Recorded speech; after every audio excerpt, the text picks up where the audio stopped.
कालचा दिवस तसा नेहमीसारखा सुरू झाला. माझ्या एका जिवलग मित्राचा वाढदिवस होता. संध्याकाळी थोडा गोंगाट, हशा, फोटो आणि केक, आणि नंतर रात्री उशिरा घरी निघालो. शहरातली हवा जरा गार झालेली.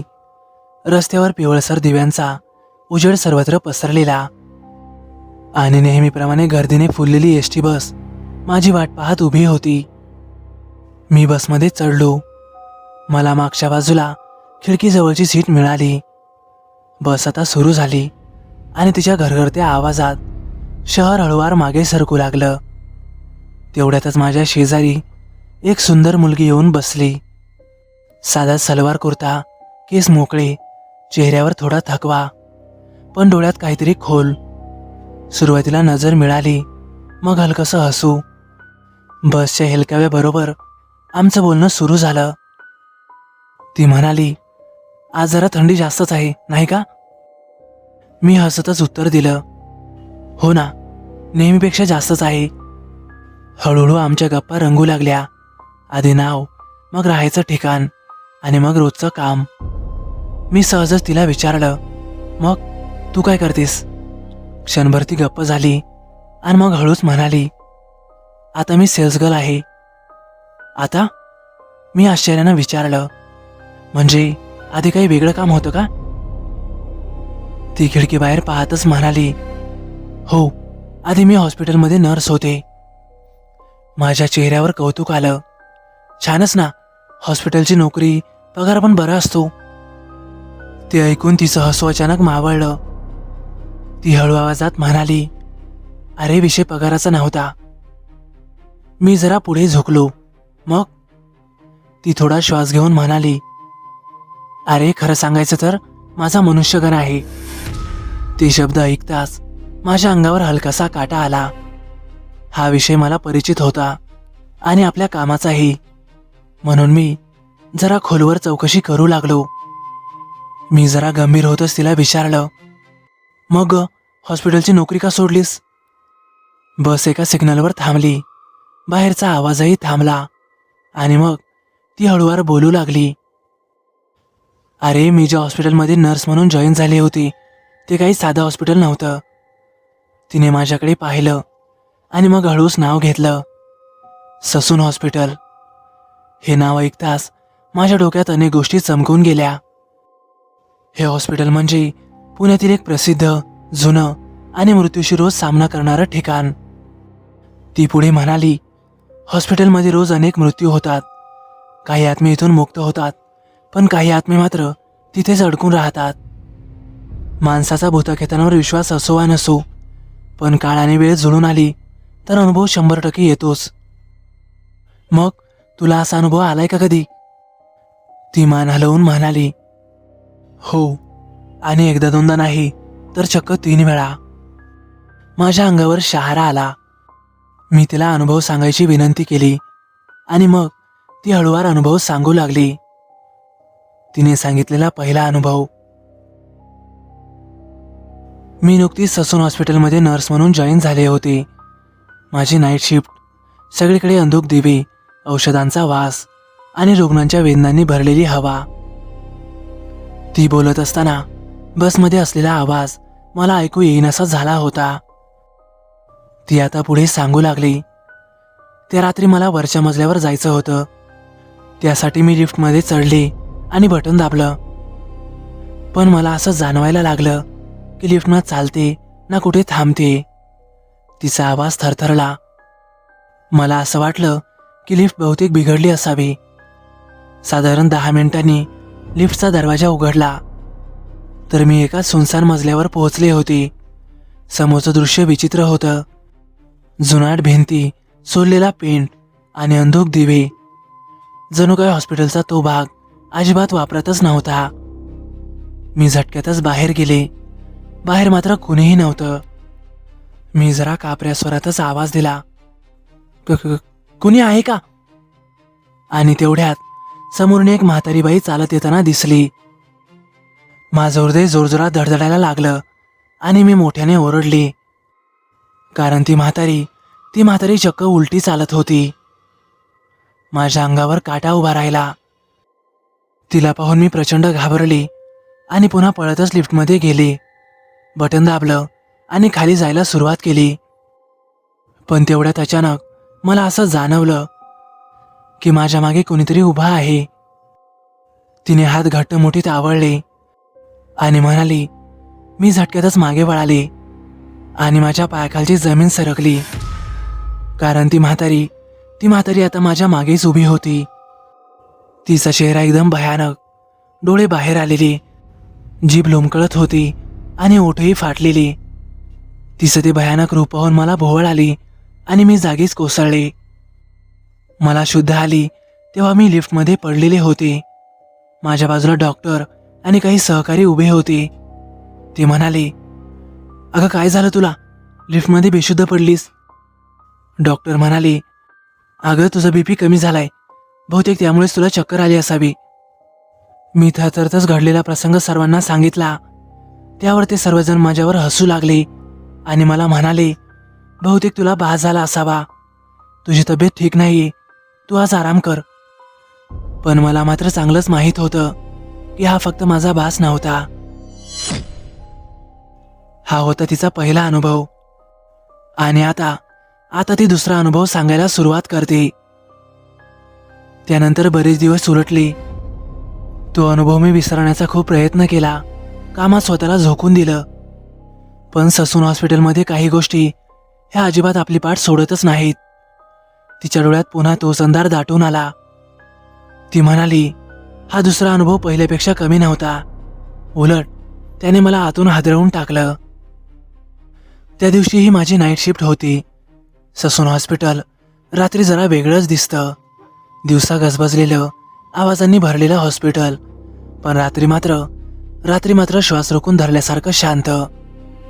कॉरिडॉरमध्ये फक्त पावलांचा प्रतिध्वनी, अंधुक ट्यूबलाईट्सचा लुकलुकणारा प्रकाश आणि कधीमधी एखाद्या रुग्णाच्या वेदनेचा क्षीण आवाज. ती आता पुढे सांगत होती, मी वॉर्डमध्ये काम करत होते. तेवढ्यातच एक डॉक्टर घाईघाईतच आले आणि मला म्हणाले, अहो नर्स, एक महत्त्वाची फाईल मी चुकून मॉर्ग्यू वॉर्डमध्येच ठेवून आलोय, तुम्ही प्लीज जाऊन घेऊन येता का. हे शब्द ऐकताच तिच्या पोटात गोळा आला. मॉर्ग्यू वॉर्ड, जिथे मृतदेह ठेवले जातात, जिथे आयुष्य संपलेली माणसं अगदी शांतपणे झोपलेली असतात. ती म्हणाली. मी क्षणभर गप्प झाले, पण डॉक्टरांचा आदेश होता, नकार देणं शक्यच नव्हतं. तिने डोळे मिटले आणि चालायला सुरुवात केली. मॉर्ग्यू वॉर्ड हॉस्पिटलच्या एका बाजूला जरा वेगळ्या आणि शांत भागात होता. मी तिकडे पोहोचले तेव्हा बाहेरचा वॉचमॅन दिसला नाही. साधारणपणे तो नेहमी तिथे असायचा, पण त्या रात्री मात्र तो मला आजूबाजूलाही दिसत नव्हता. मला वाटलं कदाचित तो काही कामानिमित्त बाहेर गेला असेल. मी तिथे एकटीच उभी, समोर बंद दरवाजा आणि आतमध्ये भासणारी विचित्र शांतता. आता मला एकटीलाच आतमध्ये जाऊन ती फाईल आणावी लागणार होती. दार उघडतानाच मला विचित्र थंडी वाजली. मॉर्ग्यू वॉर्ड आतून आणखीनच भयानक. हवेतील दर्प, रसायनांचा उग्र वास आणि पांढऱ्या चादरीने झाकलेले असंख्य मृतदेह. मी आतमध्ये पावलं टाकत होती, पण प्रत्येक पावलासोबत हृदय जोरजोरात धडधडत होतं. फ्रीझरच्या दरवाजावर नंबर, ट्यूबलाईटचा लुकलुकणारा प्रकाश आणि मृत शांतता. माझी नजर पुढच्या बाजूला गेली आणि पुढच्या एका टेबलावर ती फाईल पडलेली दिसली.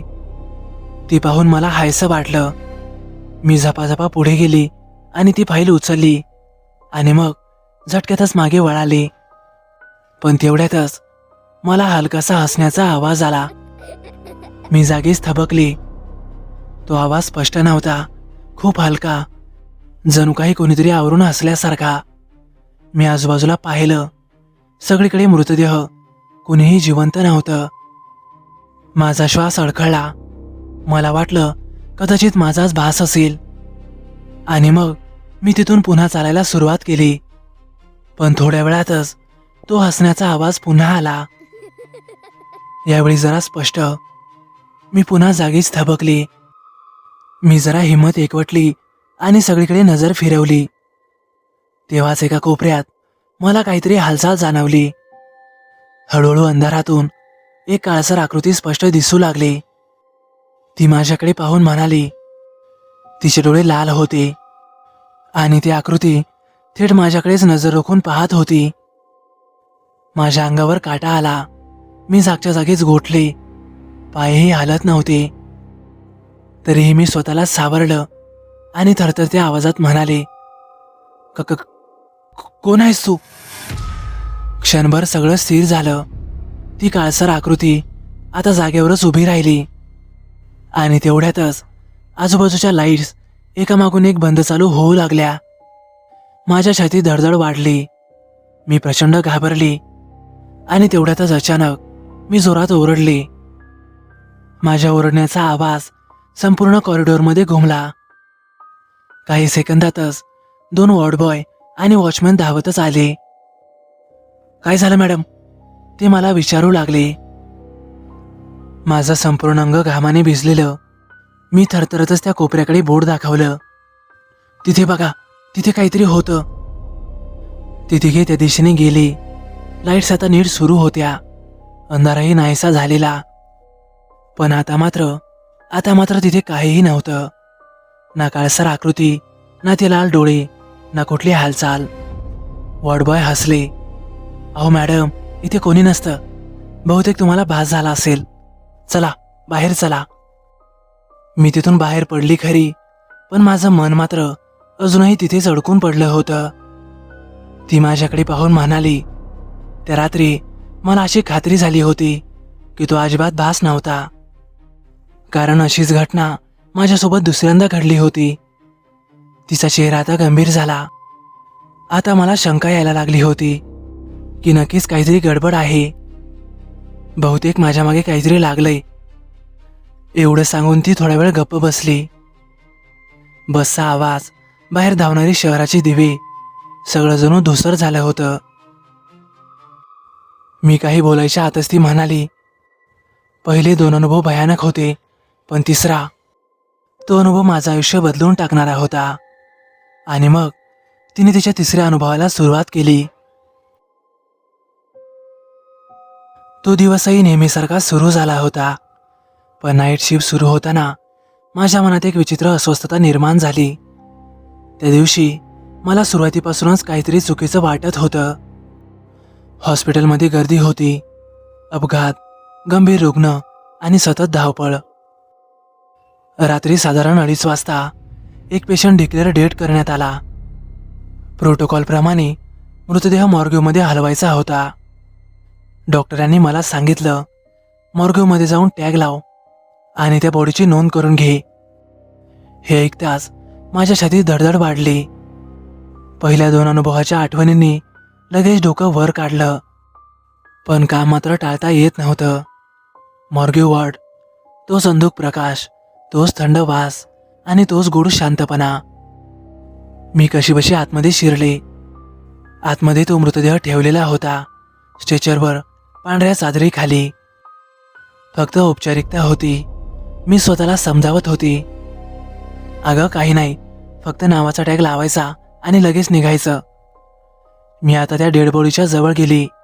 फाईल उघडली, नाव, वय आणि वेळ. आणि तेवढ्यातच सहज माझी नजर मृतदेहावर गेली.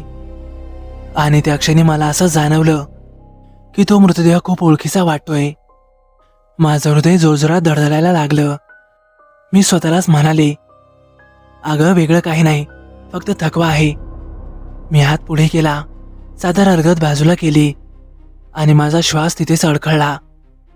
आणि माझ्या अंगावर भीतीचे असंख्य शहारे आले. कारण तो समोर ठेवलेला मृतदेह आणि त्याचा चेहरा, तो चेहरा माझाच होता. अगदी तसाच. तेच केस, तीच कपाळावरील खून, तोच ओळखीचा चेहरा, फक्त डोळे मिटलेले आणि चेहरा निर्जीव. मी मोठ्याने किंचाळण्याचा प्रयत्न केला, पण आवाजच बाहेर येत नाही. पाय अगदी जड झाले, डोळेही उघडेच राहिले. माझ्या मेंदूने ते मानायलाच नकार दिला आणि मी घाबरूनच मागे सरकली. माझ्या मेंदूने ते मानायलाच नकार दिला आणि मी मागे सरकून भिंतीला टेकले. पण तेवढ्यातच त्या मृतदेहाचे डोळे हळूहळू उघडले. माझ्या तोंडातून जोराची किंकाळी फुटली. तो मृतदेह म्हणजे स्वतः तीच. तिच्याकडे पाहतच म्हणाली, आज उशीर झालाय. त्या आवाजात प्रतिध्वनी होता, जणू काय मॉर्गी वॉर्डच्या भिंतीही बोलत होत्या. लाईट्स अचानक बंद. संपूर्ण मॉर्ग्यूमध्ये अंधार पसरला. मला असं वाटलं की जणू काही कोणीतरी माझा श्वास खेचून घेतंय. छाती अगदी दडपल्यासारखी, शरीरातून हवा निघून गेल्यासारखी. आणि तेवढ्यातच माझ्या कानात आवाज घुमला, तू आधीच आली आहेस, आता परत जाणार नाहीस. मी प्रचंड घाबरली आणि माझी शुद्ध हरपली. मी जागेवरच कोसळली. आणि जेव्हा मला शुद्ध आली तेव्हा दृश्य बदललेलं होतं.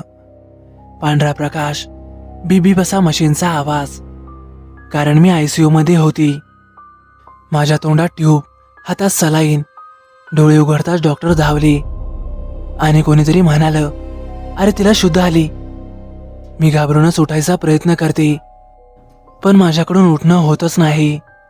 डॉक्टर गंभीर चेहऱ्याने म्हणाले, अगं तू ड्युटीवर अचानक कोसळलीस, तुझा पल्सही थांबला होता. मी मात्र हादरून गेले. मी कसंबसं विचारलं, किती वेळ झाला मला? डॉक्टर म्हणाले, 10 मिनिटं. तू 10 मिनिटांसाठी क्लिनिकली डेड होतीस. हे शब्द ऐकताच माझ्या डोळ्यात पाणी आलं. मग मी जे पाहिलं, मी थरथरत्या आवाजात म्हणाली. डॉक्टर मात्र एकदम गप्प राहिले. 2 दिवसांनी मला डिस्चार्ज मिळाला. पण माझं मन मात्र तिथेच अडकलेलं होतं. आणि मग ती म्हणाली, मी नोकरीवर परत गेलेच नाही. कारण मॉर्गी वॉर्डमध्ये मी जे पाहिलं ते फक्त मृत्यू नव्हतं, तो एक इशारा होता. बस आता थांबली. ती उठली आणि जाता जाता मला म्हणाली, काही आत्मे मरणानंतरही निघून जात नाहीत, ते तिथेच अडकलेले असतात. आणि काही वेळा ते आपल्याला आधीच बोलावून ठेवतात. ती बसमधून उतरली. मी जागेवरच बसून राहिलो. तिचे ते 3 भयानक अनुभव ऐकून माझ्या अंगावर काटे आले होते. तर मित्रांनो, तिच्या या 3 अनुभवांपैकी तुम्हाला सर्वात भयानक अनुभव कोणता वाटला?